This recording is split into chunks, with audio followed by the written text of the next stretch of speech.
Okay, we're here at Elmina Castle. Elmina Castle.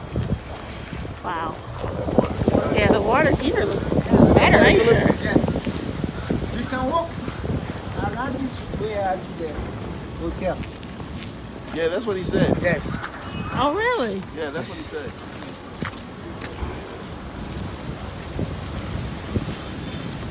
said. Wow.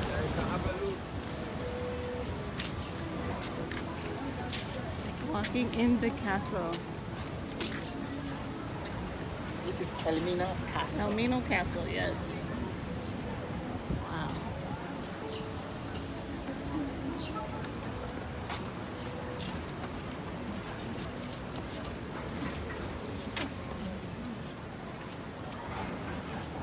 A group of tourists.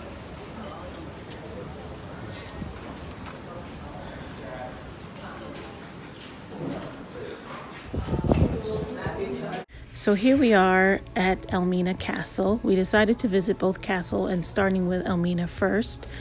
We of course got there and we were excited. We didn't really know what to expect overall, but we were excited to be there. It was so beautiful to see such an old castle with so much history. So here we're waiting to pay and to enter, and pretty soon we will join a tour group that has already begun. We're just a few minutes behind schedule. I decided to post this now out of sequence of our Ghana visit, because I noticed, several people had asked me when I was going to post it, and also Steve Harvey recently paid a visit.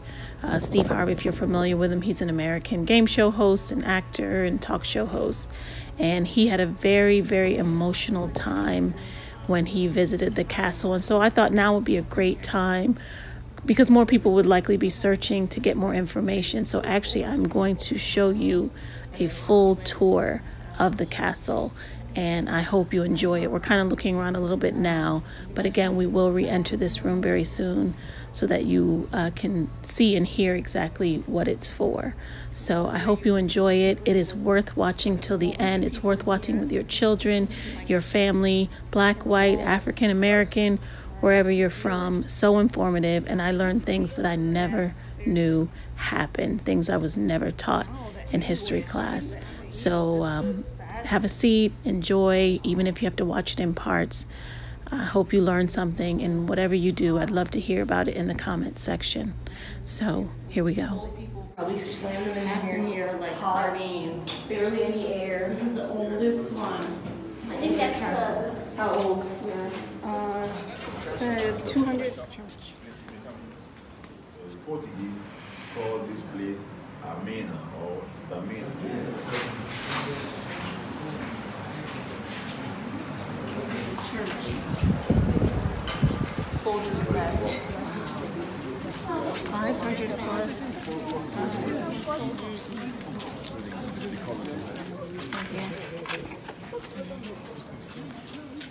Good. At the time when this trade began, they had a total of 1,000, as I've said, and with this, 600 being male were in the rooms all around. And then 400 being female were here. So let's look at this section. We come back, then we look at the rest.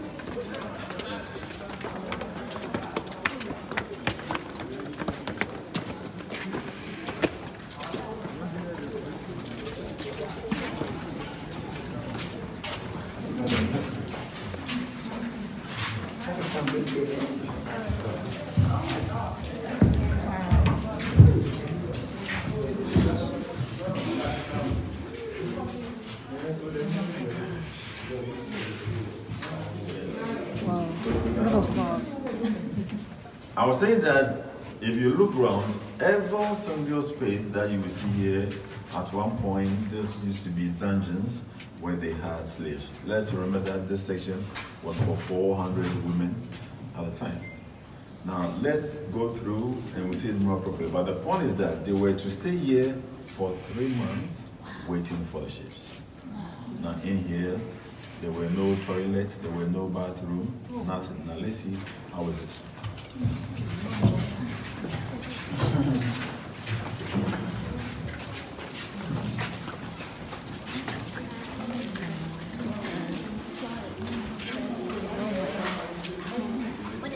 dungeon. Well, they would keep them, Samantha. That's really fun.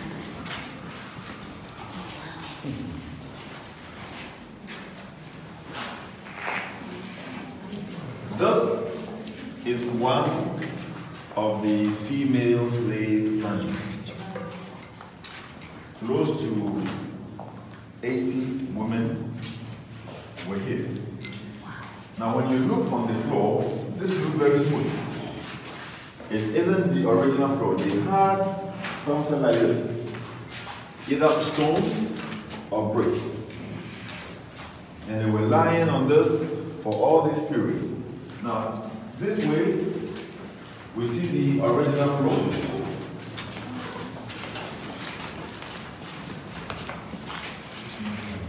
Oh no, she got me.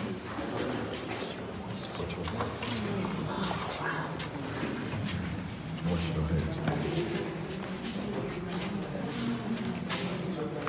Right. This is the largest female slave dungeons. Over 100 women were kept here. But let me also say that slaves in these dungeons were not only Ghanaians. From the neighboring countries we have today, people were captured, sent them here. Meaning that one needs to walk for a number of distance, kilometers, before getting here. Such a person is already weak. Being held in chains in these dungeons, thinking that they would escape. They were fed at times once, twice, something just to sustain them. No toilets, no bathrooms. So here, they were given blankets at the edge of the dungeons. 5 or more people might have been chained together. And if one of them wants to go to where the bucket is, all of them has to move along. So you take it that if one is weak, or they were from different tribes that they cannot communicate, then they have to do everything here. Now this explains why most of them became weak. Eventually some died in the process. When we look straight, that very hole, it connects to the magazine. When we say magazine, we are referring to where they used to keep gunpowder. And this gunpowder has a very strong and a poisonous gas. So whenever there is a leakage, air which came through that was poisonous. So as they keep inhaling it, this gradually poisoned their system. All those who died here were thrown in the sea. As we move along, you will see a lot of these roots, which was laid here by visitors coming over in memory of all those who died over here and beyond the castle. Come on.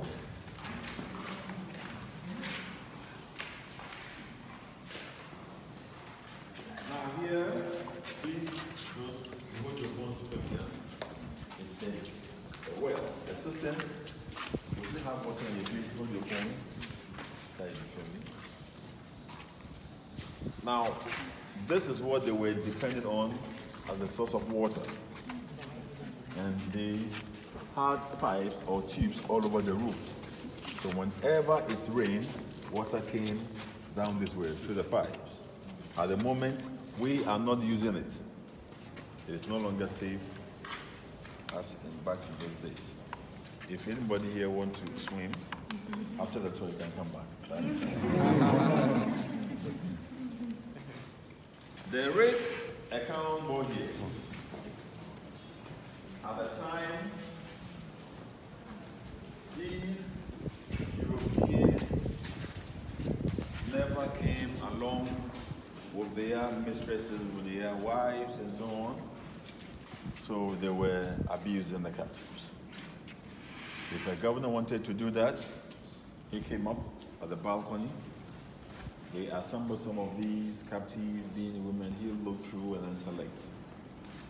The one chosen man had been here for a number of days without cleaning her teeth, let alone had a shower. So it became the responsibility of the soldiers to bathe her or to bath her. They did in the open, and after she was sent up to the cabinets or the officers' quarters. But to make this story very short, some of them became pregnant in the process, and they were sent outside the castle. So after having these babies, some years later, these kids were brought back here. They would go to school, what we call it the castle schools. But in most cases, these kids, they had a fair comprehension of what you may say of caste or mulattoes. Even today, we have some of them with us out there. In Elmina in particular, because Dutch, Holland were here for over 200 years. We have a lot of Dutch names. You have names like Van Dyke, Boham, De Heer. These Dutch names are very common. Now, when you go up there, I will show you some of these buildings being occupied by the same family as I've done. But before I take you to the door of no return, there is something here I would like to show you. Please, you come with me.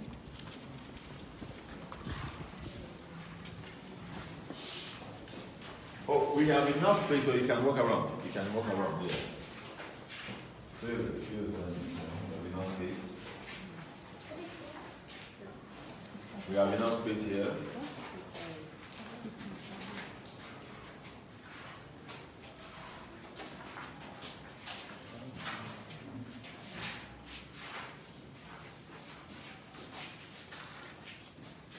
Not too long ago, we carried out an experiment over here. We call this the return of the slaves. And what we sought to do was for us to have a fair idea the conditions these captives were in for 3 months. So instead of 100 women, we had 60 volunteers. We locked them here for just 12 hours. So each piece of clothes you see here represents someone. These chains are not the original ones. So we just put them on their feet, just to hold them at a face point. And with that 12-hour period, they were to do everything here. We improvised to lock that door. In the next morning, when the program was over, it became almost impossible to say that you can't stay here for just a second because of the smell which was emanating from the room. So if you looked at what happened here, that short period, thinking that people had to stay here for 3 months, that it tells you that they went through a hell lot of time. They went through a lot of difficulties.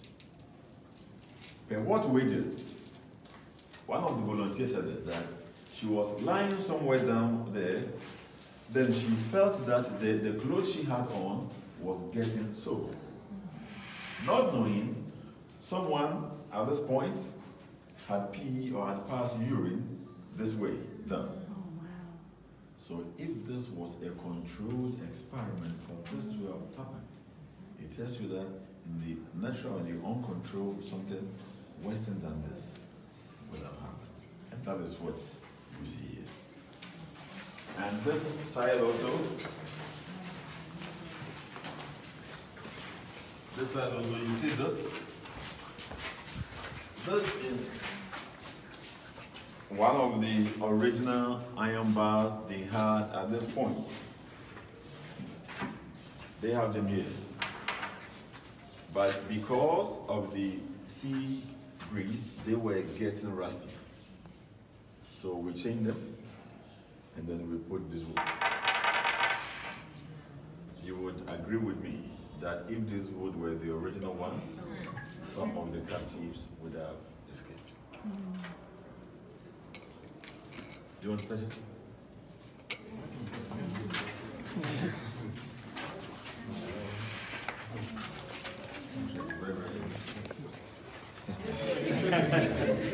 So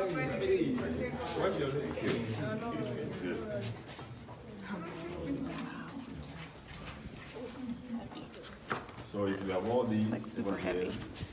Now you know one thing I keep thinking about it. You see, you have these people in the dungeons. You already made them weak.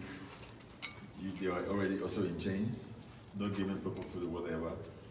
We have soldiers all over, and yet we have all these bars also. So upon all these sort of something to make them weak, they were so scared, right?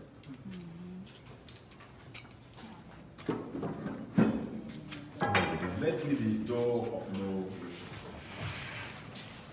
After being here for 3 months, when the ship came, those women, even kids or children who had survived these brutalities, expected to go on board a slave ship, were sent through here before they get to the door of no return. But these iron bars, we fix them here just to prevent accident, that nobody falls down. So as the female slaves were going down here on the stairs, male came through the tunnel. So if possible, here is where brothers or sisters, they could see each other in the tunnel before they get on board. Please, let's go around to see it.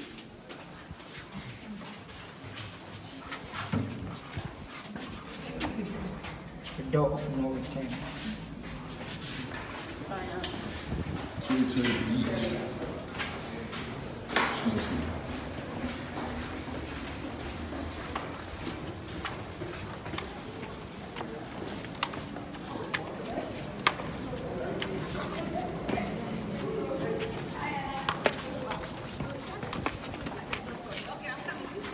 Right.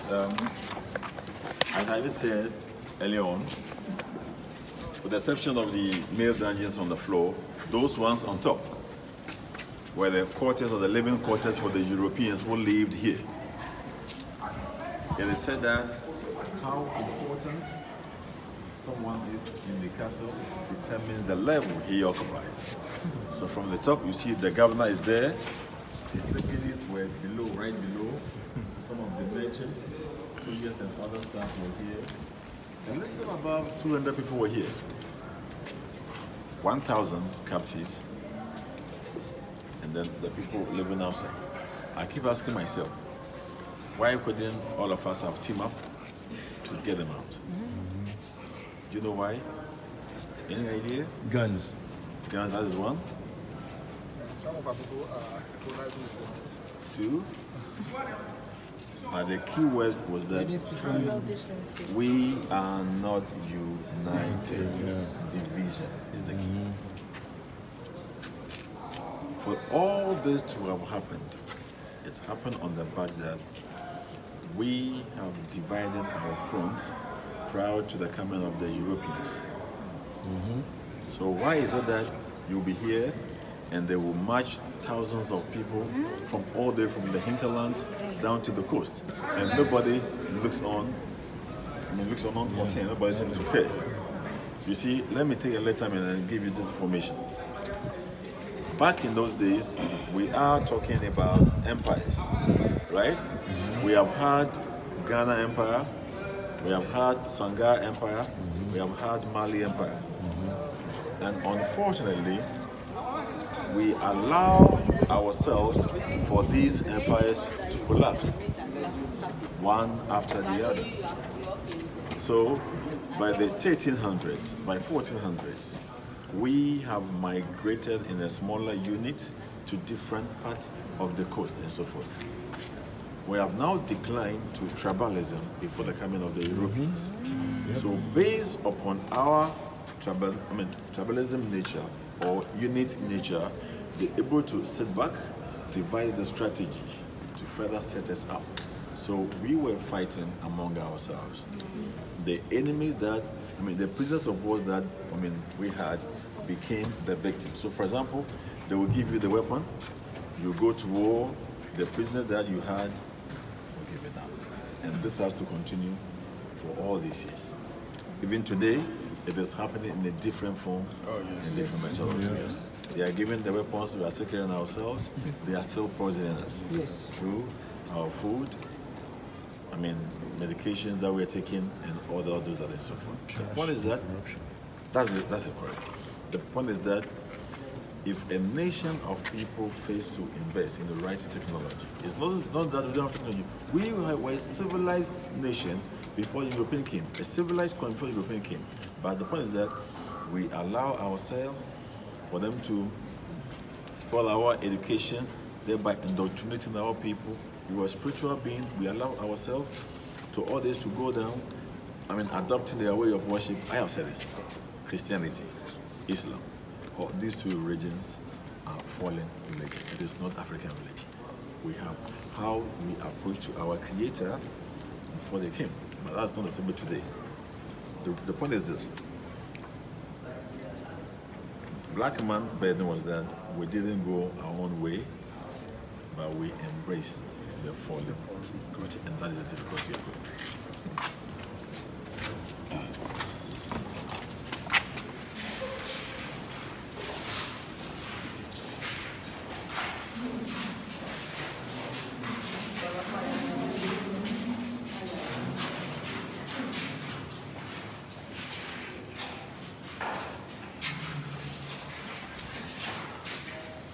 Please watch your head, and then you take a step down. We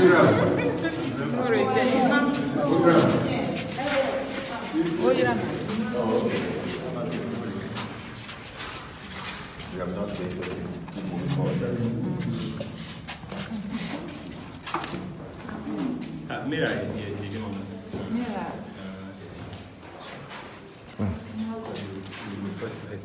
There were steps where these women had to use it. But because we are not using the reservoir over there, we have done this, such that whenever it rains, water moves down here. So as the female slaves were coming down over, male slaves were from this side. So if possible, they could see each other before they get on board the ship. Now we continue. And here you need to burn until you are through. Down. Now I would like to say this. Did you notice something that as we keep coming in, the doors keep getting smaller, right? Mm-hmm. Now the whole idea is this. If people are separated, they can easily be controlled. Mm-hmm. So the whole idea is one at a time, one at a time. And so initially, that was the height. But when this trade began, it was reduced this way. So one person. Now also, sorry, let me show you. This, now this is the door of no return. It was also a bit wider from these two ends. But when slave trade began, it was reduced this way, saying that one person has to go through at a time. Now, people keep asking, what about if some of the captives were big? The point is that by the end of 2-3 months in the dungeon, they would have lost enough weight to go through that. Again, the sea was very much closer. Today it has receded, it's still moving backwards. So when they go down here on the steps, boats will pick them from here to the ship, some distance away, and the journey across the Atlantic Ocean will then begin. They were already weak, and that explains why most of them couldn't or died in the process.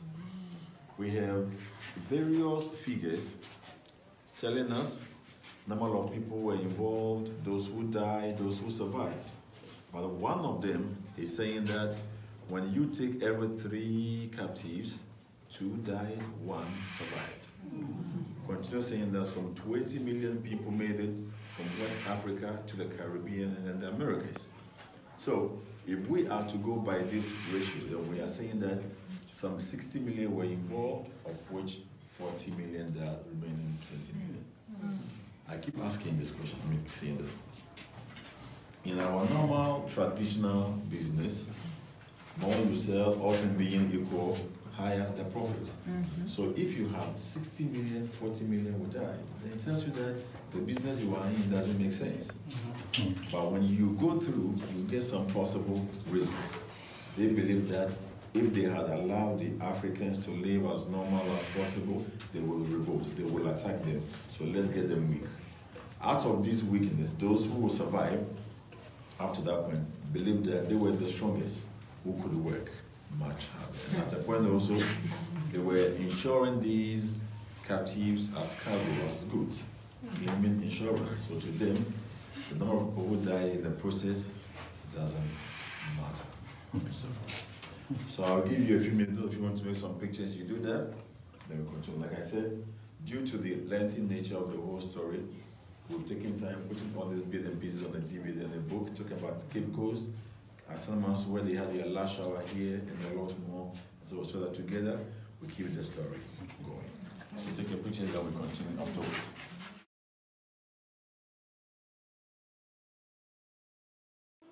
How skinny it is, right?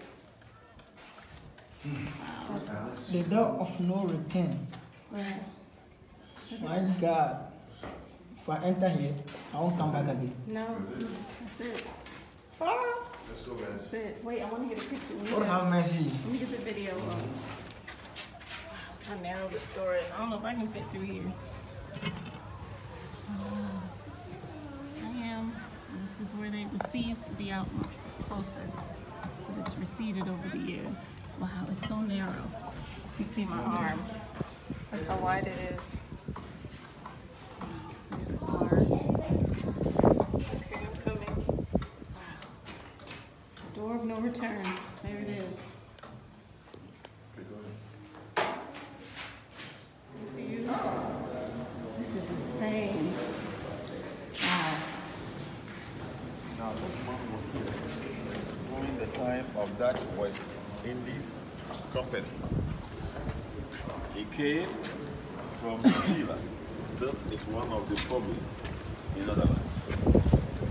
He was the last director general responsible over the north and south coast of Africa. He arrived here on 16th of January 1758, died 12th March in the same year at the age of 41.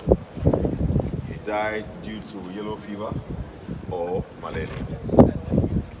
There was a pastor at the time, and that is a predicant, named A. Andresi, who wrote this, saying that this governor was someone who was God-fearing, was honorable, religious, hard-working.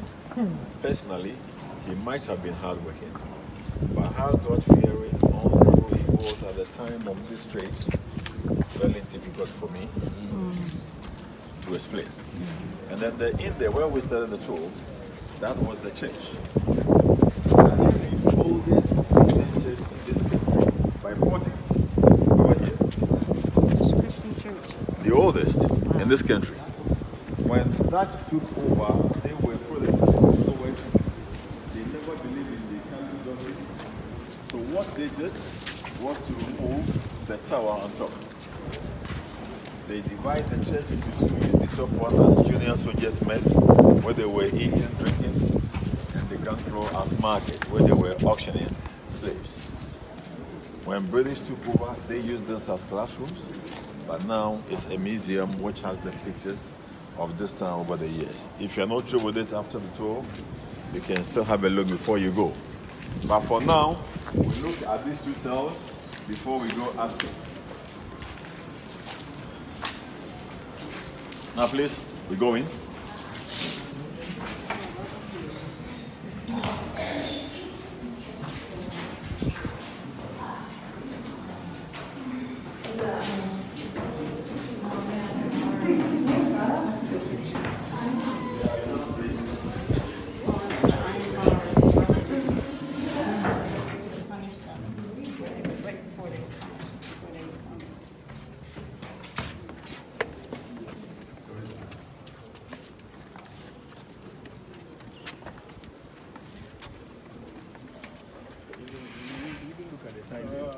look up here.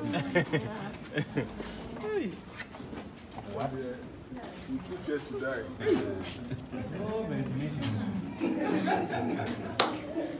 She's, oh my gosh.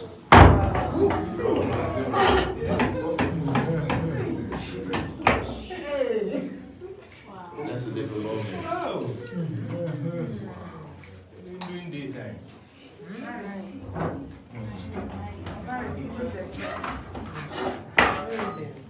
So the business come out. Okay. All right. Where we just came out, that look a bit scary, right? That's for the Africans. I mean, the captives, those in the dungeons who are fighting for their freedom. Those who tried to escape, they were condemned to death. No food, no water, locked them here till they die. And that is why they had the skull and the crossbone on top.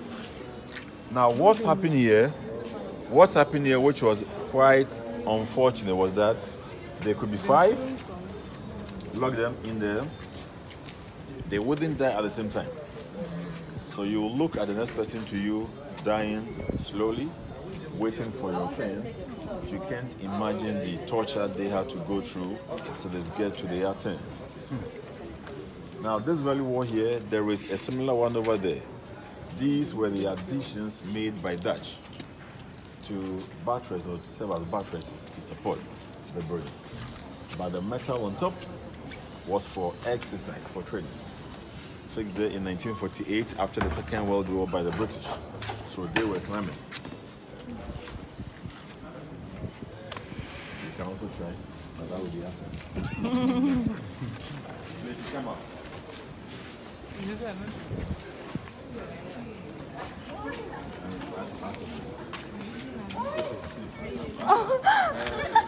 Oh my gosh. Philip climbed it.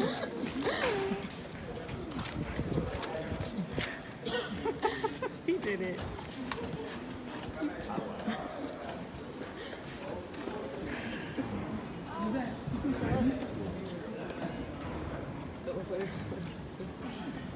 He did it.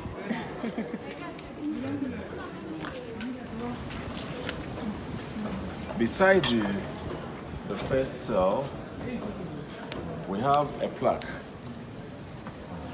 Now, this came somewhere in 1992, before we had what we call it the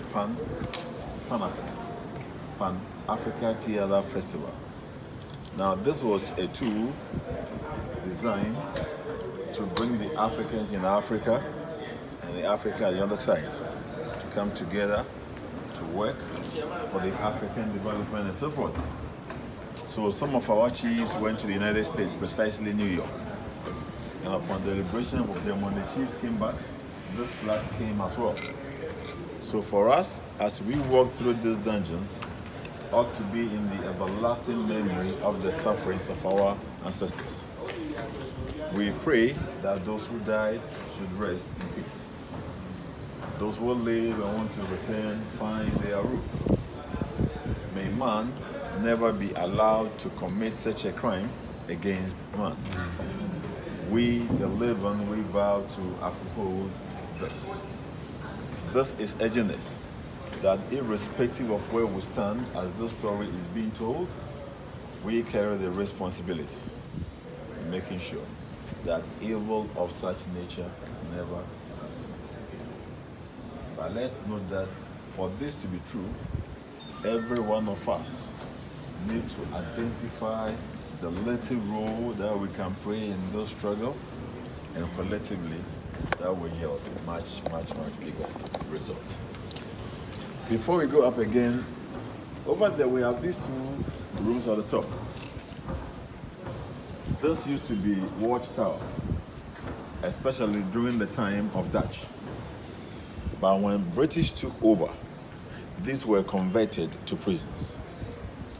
And here is where Nana Prempeh I, one of the Ashanti kings, was imprisoned during the colonial period by British.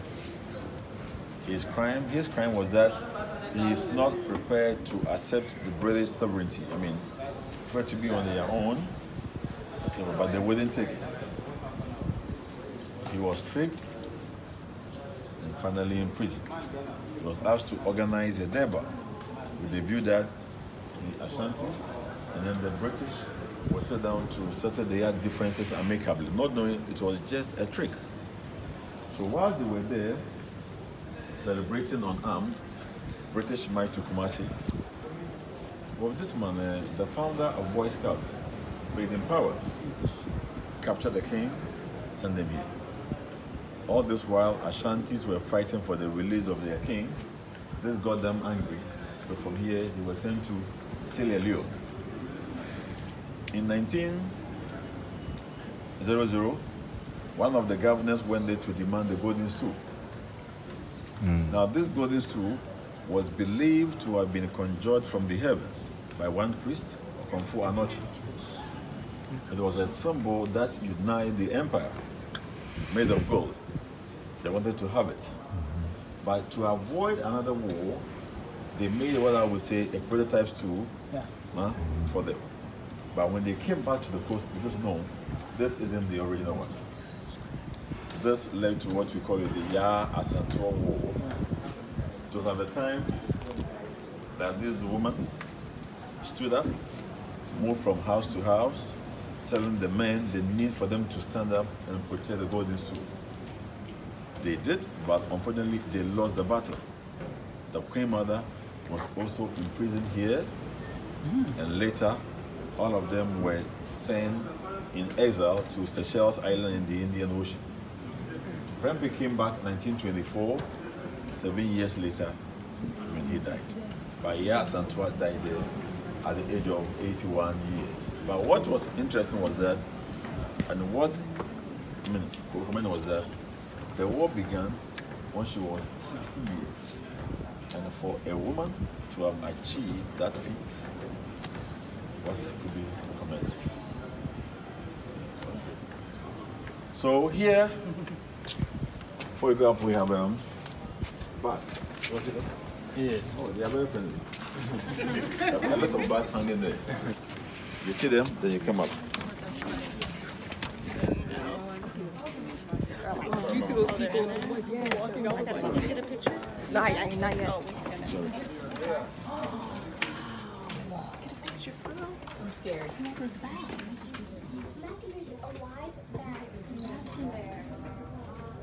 They're alive. Oh my gosh, I don't want them to start flying. Go ahead. Don't go inside. Don't go inside. Just look. Wow. Come on. There's one flying. There goes. I wonder if they put people in there, like with the bats. I don't know. Or maybe bats are new because it's empty.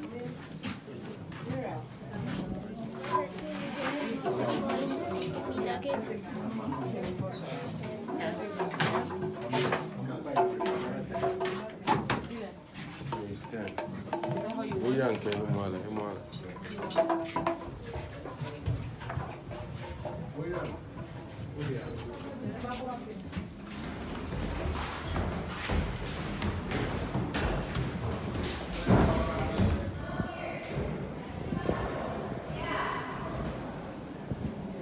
Okay, so I'm Frederick Mensah, and I sent in for my brother because of the little issue that he has said he had to rush to the house.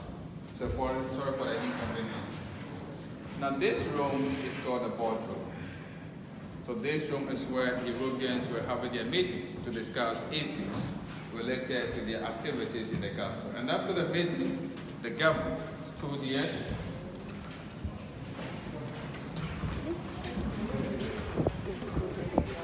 Stood here to address the soldiers down.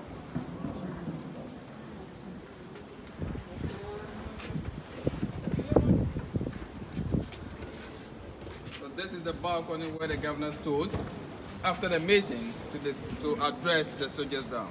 And the two watchtowers over there are, the two structures over there are watchtowers. And they were built by the Dutch for the soldiers to watch over the city to strengthen the security of the castle. When the British took over, they converted them into prisons. And the first one over there is where Nana Kwesi Ajima Prempeh the first, one of the kings in the Ashanti land. At the age of 16 years, he became then the Ashanti Hene. In 1896, because there was a treaty called the Treaty of Formida, where the Ashantis were supposed to pay 50,000 ounces of gold as a war indemnity fund, as a war indemnity to the British. Nana Kwesi Ajmaprempe the first paid little of it and decided not to pay the rest. Why? Because he didn't want the Ashantis to come under the British dominance. As a result, in 1896, he was arrested by the British together with his 2 wives and some family members and was put in prison in that structure over there. For some few years later, they sent him into exile in Seychelles. Then in 1924, after negotiation, he came back to the Ashanti Kingdom. He was made the honorary king of the Ashanti Kingdom. Then in 1931, he died. Yasantua declared war against the British. Why? For demanding to have access to the Golden Stool. As a result of that, she was arrested. And she was kept in that room over there for some few years later into exile in Seychelles, where she died. In the year 2000 centenary celebration, her remains were brought back and reburied at Ejiso, the place of her birth. Now we are now going straight to see the governor's bedroom or the governor's residence to see the difference and compared to the dangers that we have experienced.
That is the bedroom, and the living rooms are here. 2 big living rooms for the governor, 1 person in charge, and 1 bedroom.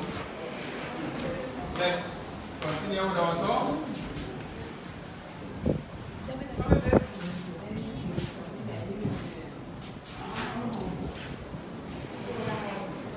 Here's the bedroom.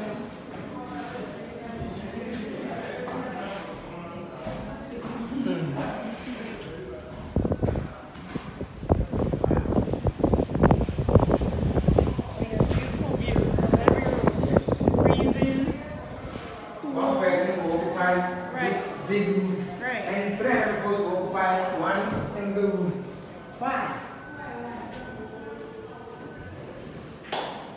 Right.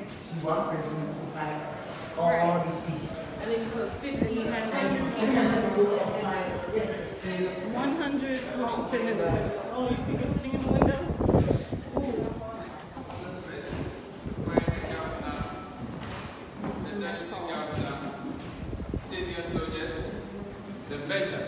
And the missionaries were eating and drinking. And under this is a female dungeon where 150 slaves or enslaved Africans were kept.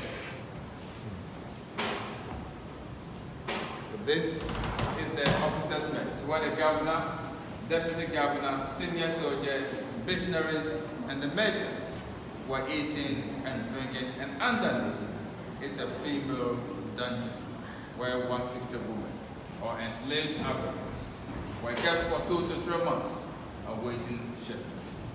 Now look down, as this is a female courtyard. So he stood up here, look down, ordered the soldiers to open the gate of the dungeon for the women to come up.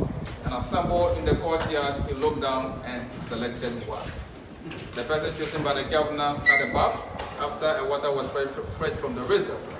And after everything, he was forced to climb the staircase to the governor's bedroom. So this is the balcony where he stood to make selections of the female courtyard. Then you can see the governor's kitchen, 1 for the Portuguese, 1 for the Dutch.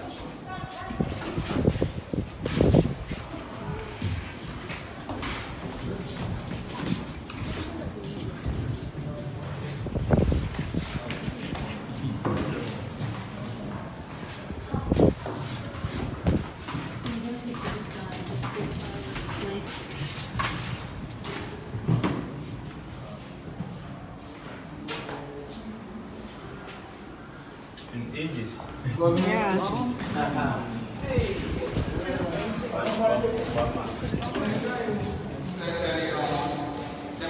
were Catholics. So the Portuguese Church and the main court here, where the Portuguese were worshipped.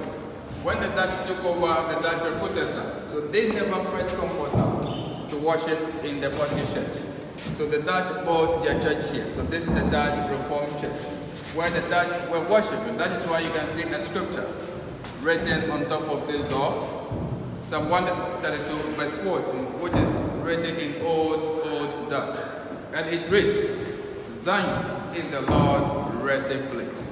That this room is the eternal resting place for the Lord. So if anyone wants to serve God, the person must come into this room. And underneath this church is what? A female dungeon, where the reenactment took place, where you saw the clothes and the chains. This is iron.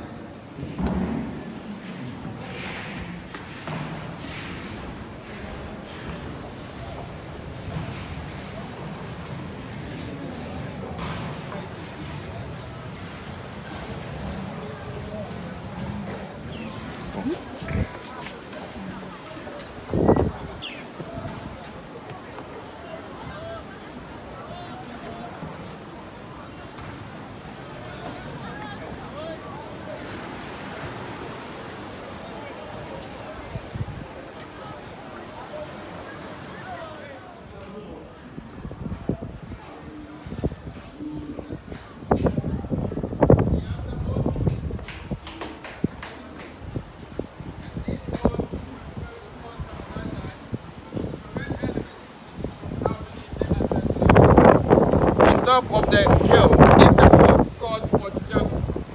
And this fort was built by the Dutch to protect this castle against any attack coming from England. So it served as a military base for Dutch soldiers watchers from England in order to defend this castle against any attack coming from such territory, because from the seaward side, defensively, they were well prepared.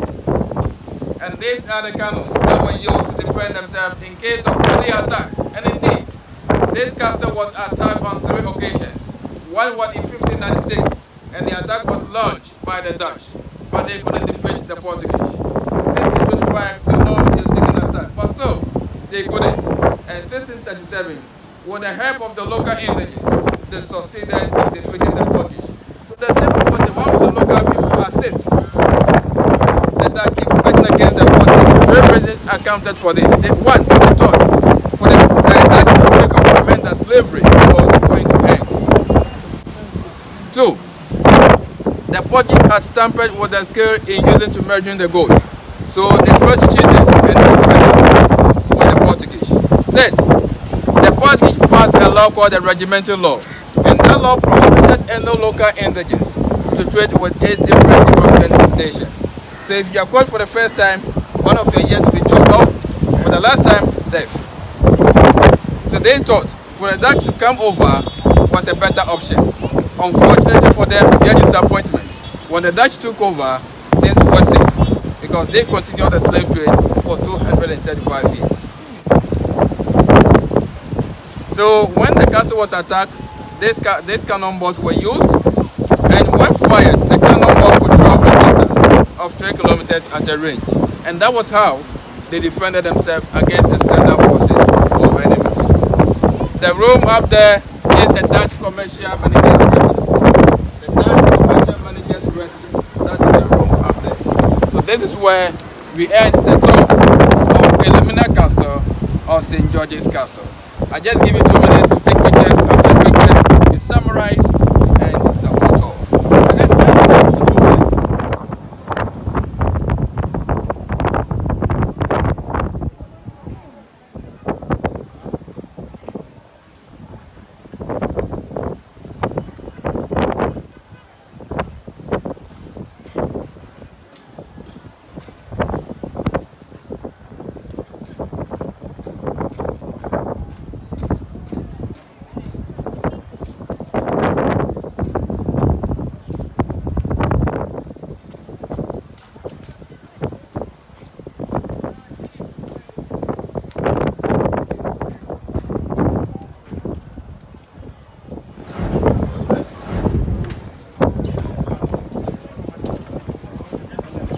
by step.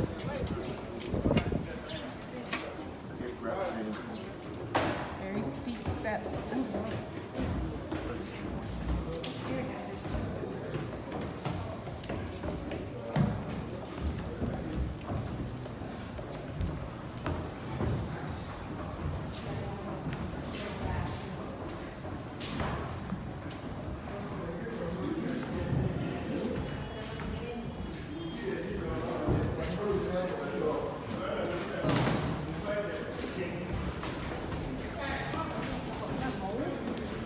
Very mildewed. Yeah, I guess. Like, you know, from the moisture. Yeah. Can you imagine how much closer the water was, how worse? Right. Well, right, because the water had to come up right to where the door of no return was. Right. So the water came up that far. And like high tide, Climb practically right drowning. Right on the ship. Or against the...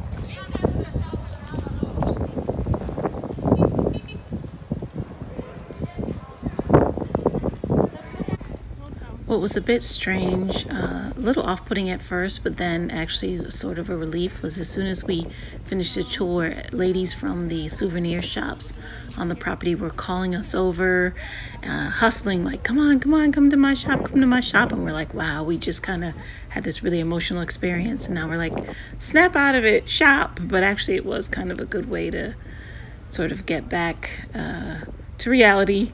Not that that wasn't reality, but just sort of take away the edge off of the enormity of what we just experienced. So we actually went and visited the shop and bought a few things. So it was actually nice. So stop by and see these ladies if you visit. Yes. Oh, that's beautiful. How much is it? That was 500. I have this one. Oh, that's nice. How much is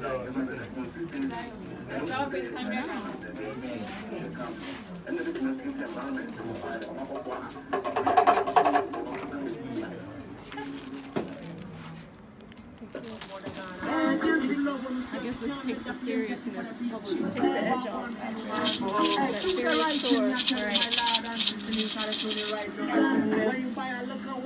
But it's not very manly. Yeah, it's for you. Which one? I like it. Feels. Oh my